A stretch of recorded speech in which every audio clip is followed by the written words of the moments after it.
Hello everyone, welcome back to another Professor Geek video here on the Iconicast channel. Today I want to do something a bit different from my usual in-depth analyses.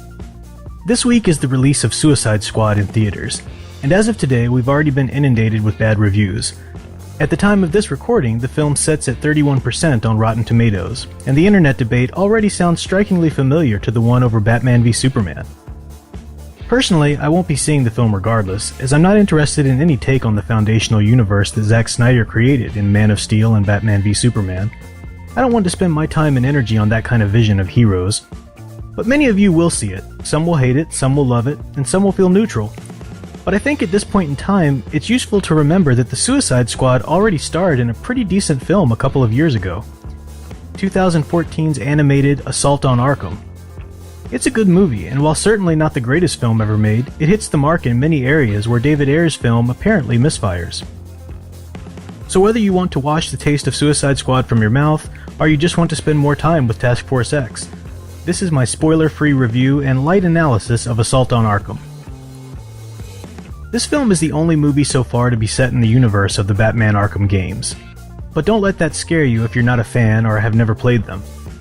This movie can easily be enjoyed as a standalone piece. But in defense of the Arkham games, for those iconic fans who might have the wrong idea, not all of the Arkham incarnations were of the same caliber. The story jumps the shark and grows too dark from time to time, to be sure, but the first two games, Arkham Asylum and Arkham City, were truly iconic. They target a more mature audience than the Batman animated series, but they are still written by Paul Dini, the master of all things iconic.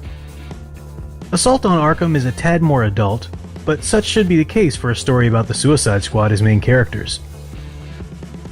It takes place before Arkham Asylum, Paul Dini's first game, and sets up some of the events. Batman and the Joker are very much secondary characters in this film, but the directors were honest about that from the beginning. Jay Olivia and Ethan Spalding said they wanted to make a film about the Suicide Squad and treat it like a Guy Ritchie heist film, which proves to be the perfect approach. All of the danger, tension, and humor necessary for a good Suicide Squad story. The film follows the team of Deadshot, Harley Quinn, Captain Boomerang, Killer Frost, King Shark, Black Spider, and KG Beast on their mission to break into Arkham Asylum for a Black Ops assassination. The Riddler has discovered more than he should about Waller and her plans, and she wants him eliminated. Though the team is large, the film's focus gravitates naturally to Deadshot, Floyd Lawton, so the audience has an anchor and doesn't feel lost in a sea of too many main characters. Lawton wants to be reunited with his daughter, which is great motivation for a criminal, and the other characters serve as obstacles he must deal with and/or get along with to achieve his goal. Harley seduces him, Captain Boomerang antagonizes him, and Waller he suspects as being less than honest. Still, each character has their own special moments. Harley at this point in her on-again, off-again relationship with the Joker is on the outs with the Clown Prince of Crime. A hilarious confrontation ensues in the asylum when she drags Deadshot and the one-night stand they'd had together into the fray. Even the cameos from Batman Arkham fan favorites fit in organically, like the Penguin who supplies the team their weapons, and Victor Zsasz who serves as an introduction to Batman on patrol. The performances are stellar. Kevin Conroy as Batman, Troy Baker as the Joker, CCH Pounder as Waller. These are all iconic mainstays. But Neil McDonough as Deadshot and Matthew Gray Gubler as the Riddler are inspired examples of new perfect casting.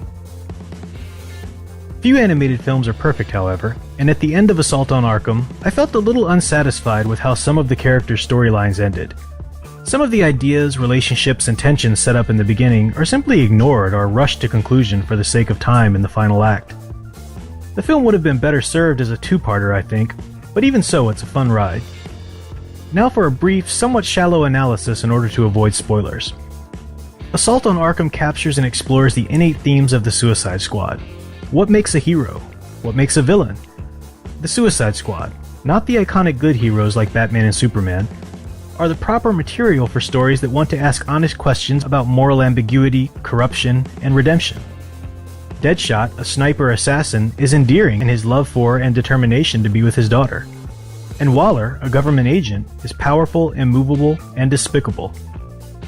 There's a clear story arc and a satisfying character development for Deadshot that leaves the audience asking questions about their own motivations and what lines they would be willing to cross.